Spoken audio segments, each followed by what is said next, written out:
Russian authorities have threatened foreign companies that are withdrawing from the country with arrests and asset seizures. That's according to a new report in the Wall Street Journal. Coca-Cola, McDonald's, and Apple have all closed stores in Russia. Procter Gamble, IBM, and others have halted exports to the country. Over the weekend, Russian President Vladimir Putin said he would favor putting firms under quote-unquote external management. The government has allegedly threatened to also seize their assets, including intellectual property.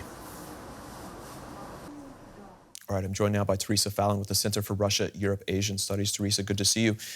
If true, these reports and this effort I think we're seeing in the Duma to nationalize some of these assets, that would amount to expropriation.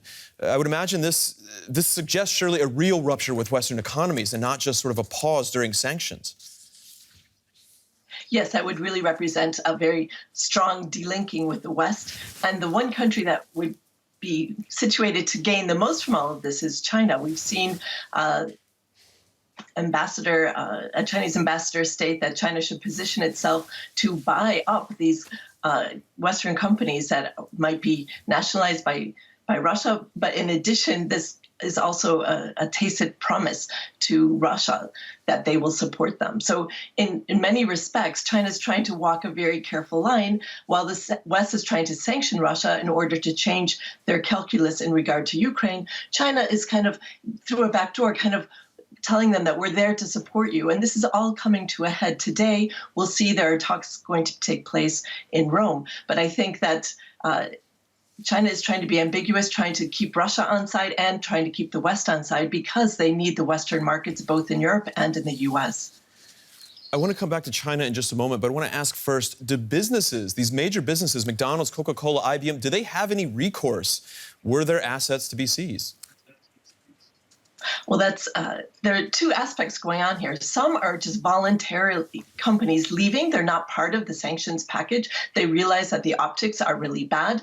And of course, this would hurt Russia over the longer term. I think the big canary in the coal mine, at least for me, was when BP announced, without even being asked by the government, that they were pulling out of Russia. This was at the very, very beginning of the Russian invasion of Ukraine. They left $25 billion on the table. And so I think that sent a very dangerous message to the rest of the international community that Russia, people were looking at it, businesses were looking at it over the longer term as it's a lost cause.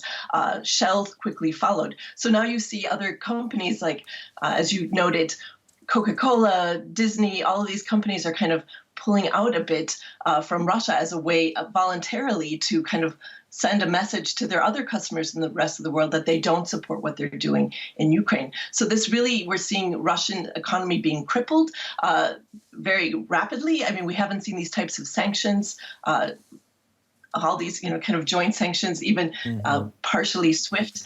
So I think that this is also kind of a stress test for other countries that might think of invading other countries. You talked about the market opportunities there for China, potentially, as the Western businesses leave. But what about customer preference in Russia? Surely there are many who don't want to give up McDonald's or Coca-Cola.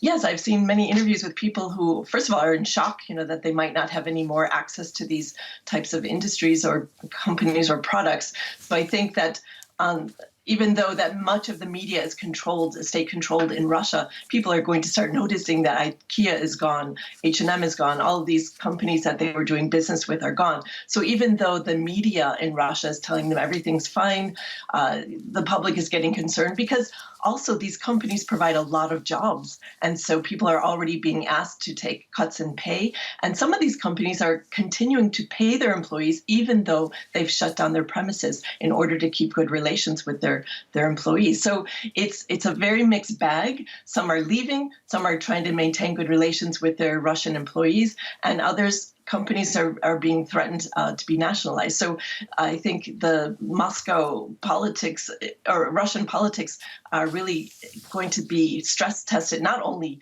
with what's happening in Ukraine, but about how the public is responding to all of these pressures that they're under. All right, Teresa Fallon with the Center for Russia, Europe, Asia Studies. Thank you very much. Thank you.